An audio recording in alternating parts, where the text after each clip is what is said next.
ভাগ এবং বাংলা ভাগের কিছু কথা কেউ কেউ বলেন এই কথা মুসলমানরা নাকি ভারত ভাগের জন্য দায়ী। কারা কতখানি দায়ী আমরা অতি সামান্য ভাবে আমরা যদি পর্যালোচনা করি, আমাদের যে ইতিহাস, যে রেকর্ড যদি মিথ্যা কথা না বলে, প্রাক স্বাধীনতা পর্বে আমাদের কোন অঞ্চলে লোক সংখ্যা, কোন ধর্মের মানুষ কেমন ছিল, একটু পয়েন্ট বাই পয়েন্ট আমি বলি।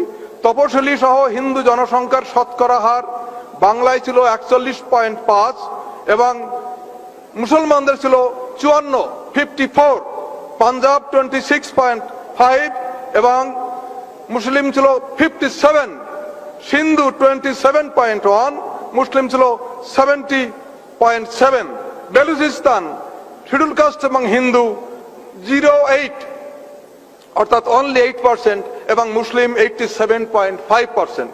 আর বাংলা প্রদেশের কথা যদি আমরা আলাদা করে বলি, আমাদের ডিভিশন ছিল Bardhaman division, presidency division, Rajshahi division, Dhaka division, Chittagong division.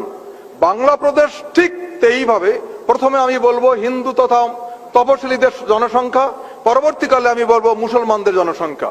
বর্ধমানে ছিল হিন্দুদের 78.98 এবং মুসলমানদের 13.90, প্রেসিডেন্সি বিভাগে 53.70 এবং মুসলমানদের 44, মুসলিম 56, রাজশাহী 30.51, মুসলিম 62.52, ঢাকা বিভাগ 27.70 এবং মুসলিমদের ছিল 71.59, চট্টগ্রামে 20.70 হিন্দুদের এবং মুসলমানদের 75.40।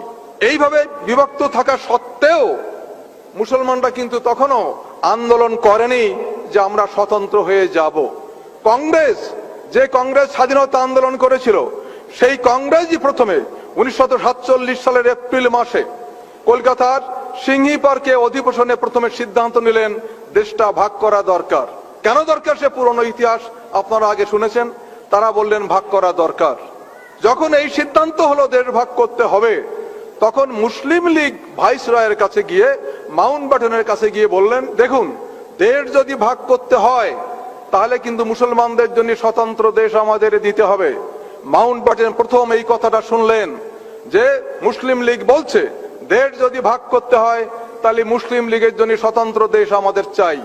মাউন্টব্যাটেনের কাছে মুসলিম লীগ যখন এই বক্তব্য রাখছে, তার পরপরই বাংলার শ্যামাপ্রসাদ মুখার্জি, বাংলার রাজ্যপাল ফ্রেডারিক বরোজ, তার কাছে গিয়ে বলছে ওরা যদি মুসলমানদের জন্য স্বতন্ত্র রাজ্য দাবি করে, আমরা বাংলা ভাগ করতে চাই। আমরা দাবি করব দেশ যদি ভাগ হয় বাংলাও ভাগ হবে। মাউন্টব্যাটেনের কাছে দুটো প্রস্তাব, একটা প্রস্তাব দেশ ভাগ, আর শ্যামাপ্রসাদ মুখার্জি বলছে বাংলা ভাগ চাই। মাউন্টব্যাটেন বলে মহা মুশকিল, এখন আমি কোন সিদ্ধান্ত নেব? মাউন্টব্যাটেন একা কোনো সিদ্ধান্ত নিতে পারেন না। 1947 সালের 2রা জুন নিজের বাড়িতে মিটিং ডাকলেন। ভারতবর্ষের সমস্ত রাজনৈতিক নেতাদের ভিতর যারা সর্বাপেক্ষা দামি তাদের ডাকলেন মাউন্টব্যাটেন নিজের বাড়িতে, ডেকে বললেন যে দেখুন, ভারতবর্ষ ভাগের প্রস্তাব এসছে, হোয়াট ইজ ইউর ওপিনিয়ন? কাকে কাকে ডাকলেন? কংগ্রেসের পক্ষ থেকে Pandit Jawaharlal Nehru, on behalf of Congress Pandit Jawaharlal Nehru, Sardar Vallabhbhai Patel, Acharya Kripalani, on behalf of Muslim League mister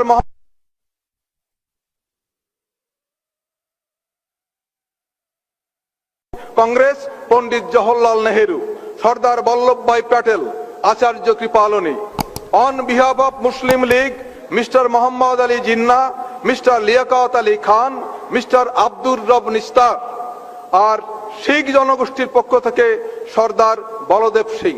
এই 7 জন ব্যক্তিকে ডাকলেন আমাদের মাউন্টব্যাটেন তার বাড়িতে যে দেশ ভাগ করা যায় কিনা। বাবা সাহেব আম্বেদকরকে ডাকেনি। এত বড় তপশিলি অবহেলিত মানুষ, জনগোষ্ঠীর প্রতিনিধি বাবা সাহেব আম্বেদকর, তাকে ডাকা হলো না দেশ ভাগের সময়। এবং মহাপ্রাণ যোগেন্দ্রনাথ মন্ডল, তাকেও ডাকা হলো না দেশ ভাগ করা হবে কিনা। এই 7 জন ব্যক্তিকে ডেকে সিদ্ধান্ত নেওয়া হলো যে দেশ ভাগ করা যাবে কিনা। এই 7 জন আবার একটা গণতান্ত্রিক পদ্ধতির কথা মাউন্টব্যাটেনকে বললেন যে দেখুন, আমরা 7 জনে তো বলতে পারি না, তবে বাংলা ভাগের ক্ষেত্রে আমরা একটা সাজেশন আপনাকে রাখতে পারি। What is your suggestion? বলে বাংলা অ্যাসেম্বলিতে যত মেম্বার আছেন, এমএলএ বা এমএলসি যারা আছেন, তার হিন্দু মাইনরিটি, হিন্দু যারা অধ্যুষিত যে সমস্ত মেম্বার এবং মুসলমান অধ্যুষিত মেম্বার, তাদের নিয়ে আলাদা আলাদা করে মিটিং করা হোক। যে সমস্ত জেলার মুসলমানরা সংখ্যায় বেশি, সেই সমস্ত জেলার এমএলএরা একসঙ্গে মিটিং এ বসবেন। যে কয়টা জেলার হিন্দুরা বেশি, সেই কয়টি জেলার হিন্দু মুসলমান মিলে মিটিং এ বসবে।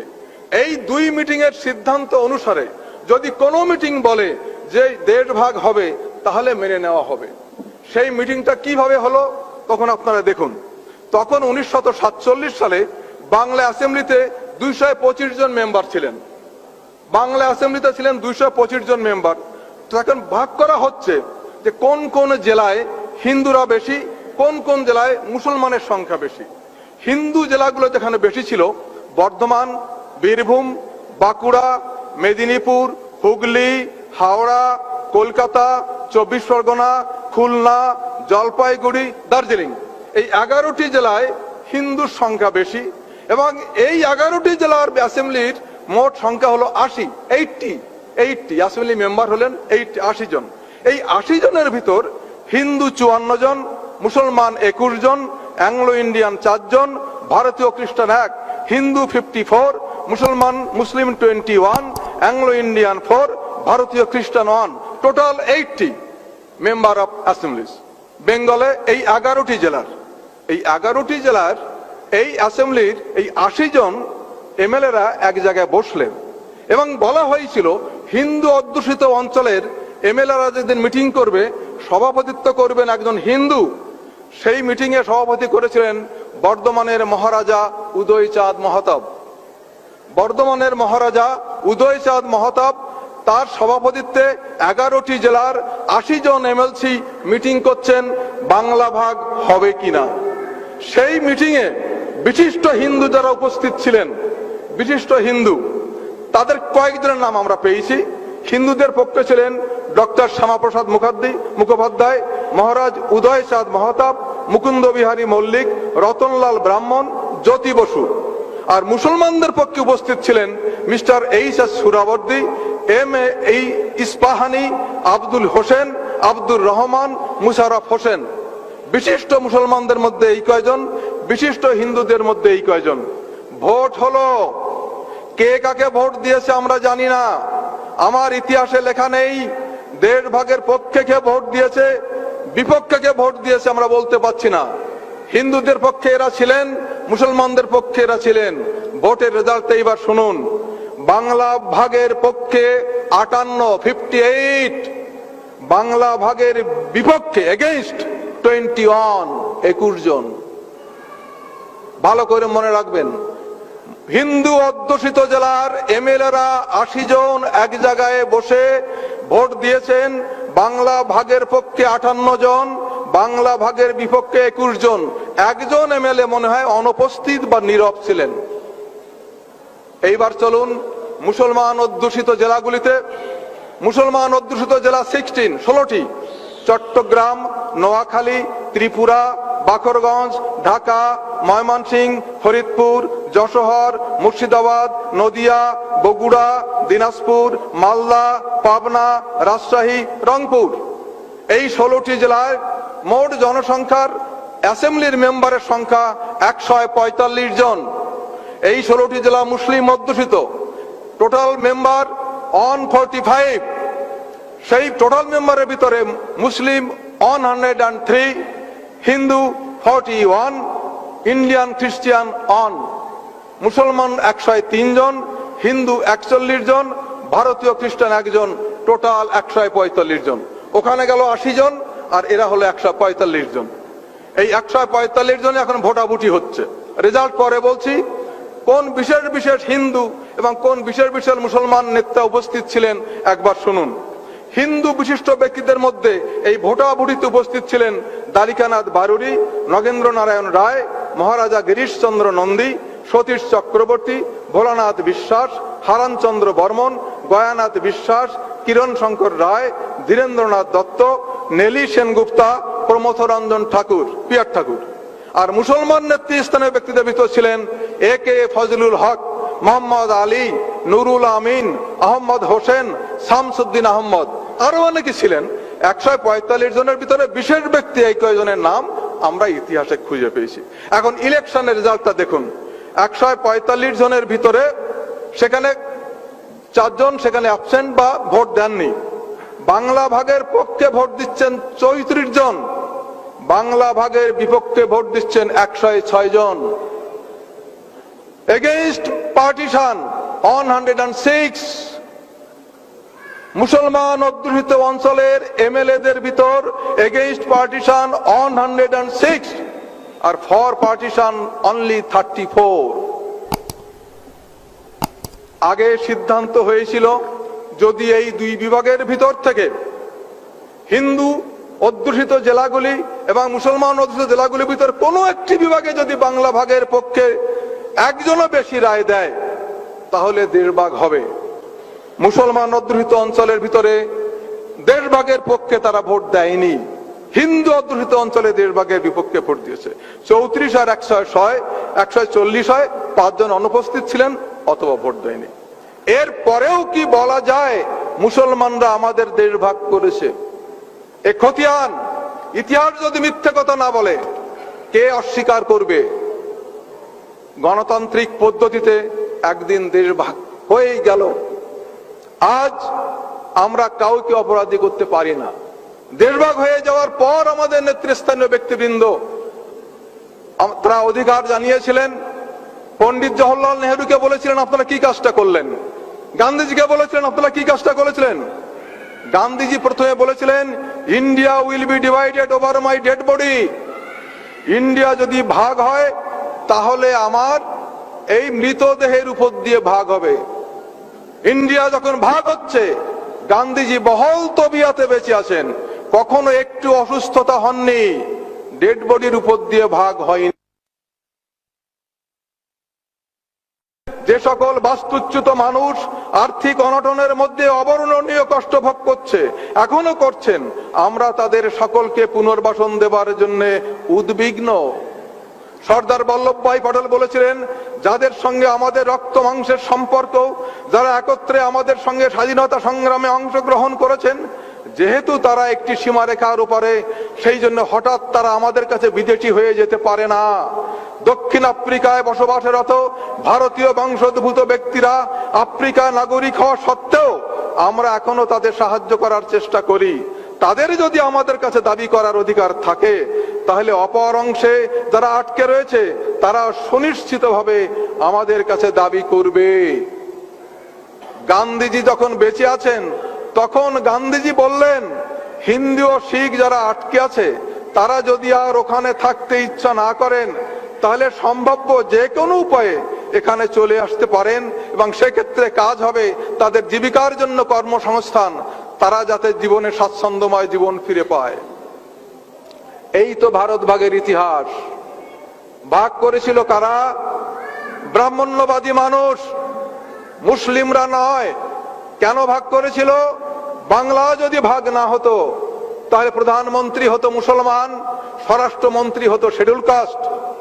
বাংলা যদি ভাগ না হতো তাহলে বাংলার গৌরব বহন করতো মুসলমান আর খ্রিস্টানে। বিফোর পার্টিশন আপনারা জানেন যে 3 জন প্রধানমন্ত্রী হয়েছিলেন, 3বারই মুসলমান। এই বর্ণবাদী মানুষের তারা চমকে গেল, একই রে বাবা, বাংলায় চিরকাল ধরে এখানে লক্ষণ সেনের রাজত্বের আমরা চিরকাল মুসলমানের অধীনে থাকবো? It is quite impossible. কার মাথায় এই বুদ্ধি আসলো? শ্যামাপ্রসাদ মুখার্জি বললেন না, বাংলা ভাগ করতে হবে। কেন ভাগ করতে হবে? আমাকে রাজা হতে হবে। রাজা হওয়ার জন্য বাংলা ভাগ করলেন। আজ তাদের রাজা হওয়ার জন্য, তাদের অবসর বিনোদনের জন্য, তাদের আনন্দের জন্য দেশটা ভাগ করলো। আজকে আমার মানুষ পথে ঘাটে প্রান্তরে প্ল্যাটফর্মে তারা ভিখারির মতো জীবন যাপন করছে। আজ আমাদের কর্তব্য আছে না? আমাদের কর্তব্য আছে। দেশের 85% মালিক আমরা আজকে সেই পার্টিশনের বিরুদ্ধে আন্দোলন করতে পারি। তারা আমাদের নাগরিকত্ব দেয়নি, তার বিরুদ্ধে আন্দোলন করতে পারি। তারা আমাদের পুনর্বাসন দেয়নি, তার বিরুদ্ধে আমরা আন্দোলন করতে পারি। আন্দোলন করতে হবে। যে কোনো পরিস্থিতিতে দেশভাগ হয়ে যেতে পারে, কিন্তু আমরা কি নীরবে চুপ করে বসে থাকতে পারি? It is not our duty. আমাদের একমাত্র পথ সংগ্রাম। বাবা সাহেব আম্বেদকর বলেছিলেন দেশভাগ হয়ে যাওয়ার সময় যে this This Swaraj is their Swaraj. We are still slaves. এই স্বরাজ তাদের স্বরাজ, আমরা যে দাস ছিলাম আমরা এখনো সেই দাস আছি। If you want to live as human being, you must stand on your own leg. যদি মানুষের মতো বাঁচতে তোমরা চাও, নিজের পায়ে দাঁড়াবার চেষ্টা করো। বাবা সাহেবের সেই বাণী যদি আমরা অক্ষরে অক্ষরে পালন করতে পারি, তাহলে আজকে উদ্বাস্তুদের নিয়ে যে সিনেমিনি খেলা হচ্ছে, আজকে বামসেফের উদ্যোগে যে উদ্বাস্তু আন্দোলনের কথা আমরা বলছেন, যে নাগরিকত্ব বিল নিয়ে আজকে মহা সংকটে ফেলেছে, দেশ ভাগ করলে তোমরা, আজকে আমরা বিচ্ছিন্ন হবে সমস্ত ভারতবর্ষের প্রান্তর থেকে প্রান্তরে ঘুরে বেড়াচ্ছি ভিখারির মতো, তারপরেও তোমরা বলছো you have no right to live in India, ভারতবর্ষে বাস করা তোমাদের কোনো অধিকার নেই, because you have no citizenship. What is this? কে দেশ ভাগ করেছিল? কার উদ্যোগে দেশ ভাগ করেছিল? কে চাইছে সিটিজেনশিপ? কি অধিকার আছে তোমার সিটিজেনশিপ চাওয়ার? আমরা আজকে দাবি করতে পারি না? পারি। তার জন্য সংগ্রাম, জীবনপণ সংগ্রাম। ভারতবর্ষের এই পার্লামেন্টের ভিতরে 1/4 মেম্বার আমার প্রতিনিধি, ওই অ্যাসেম্বলি আইনসভার ভিতরে 1/4 মানুষ আমার, তারা কথা বলে না। কোন রাজনৈতিক দলের থেকে তাদের আমরা পাঠিয়েছি? কেন তারা কথা বলে না? এই রাজ্যসভায় পাশ হয়ে গেল নাগরিকত্ব বিল, একজন এমএলএ এমপি পদত্যাগ করেনি। কি জন্য তাদের আমরা পাঠিয়েছি? What is their duty? আমাদের এখন নিজস্ব প্রতিনিধি নিজেদের পছন্দ করতে হবে, স্বতন্ত্র আন্দোলন গড়ে তুলতে হবে। যে মানুষটা পার্লামেন্টে গিয়ে কথা বলতে পারে, যে মানুষটা অ্যাসেম্বলিতে গিয়ে কথা বলতে পারে, প্রতিরোধ করতে পারে, বিক্ষোভ করতে পারে, আন্দোলন করতে পারে, সংগ্রাম করে অধিকার আদায় করতে পারে, সেই মানুষটাকে আমরা পার্লামেন্টে পাঠাবো। অন্য কাউকে পাঠাতে আমরা চাই না। আমরা ভিক্ষাবৃত্তি করতে রাজি আছি না। আপনারা সাবধান হন। Political power, capture the political পাওয়ার। বাবা সাহেব কি বলেছেন? মহারাষ্ট্রে এসেছি, বাবা সাহেব ছাড়া কোনো কথা নেই। Capture the political power for your emancipation. যদি এই জাতি রক্ত মাংসে তেজ বীর্য থেকে থাকে, আসুন সবাই সংগ্রামে ঝাঁপিয়ে পড়ি। আমাদের হারিয়ে যাওয়া অধিকার আমরা যে কোনো মূল্যে আমরা উদ্ধার করলো বাবা সাহেবের প্রচেষ্টায় এবং সাংগঠনিক শক্তিতে। আমাদের হারিয়ে যাওয়া অধিকার, আমরা মানুষের মতো বাঁচতে চাই, কেননা ভারতবর্ষের বৃহত্তম সংখ্যক নাগরিক আমরা কেন ভৃত্য হয়ে থাকবো? 15 জন মানুষ আমাদের কেন শাসন এবং শোষণ করবে 85 জন মানুষকে? অতএব আসুন আমরা সাংগঠনিক ভাবে আন্দোলন শুরু করি। সেই আন্দোলনের পরিপ্রেক্ষিতে উদ্বাস্তু সমস্যা, তপশিলি সমস্যা, মূল নিবাসী সমস্যা, সমস্ত সমস্যা সমাধান হয়ে যাবে। জয় ভীম, জয় ভারত।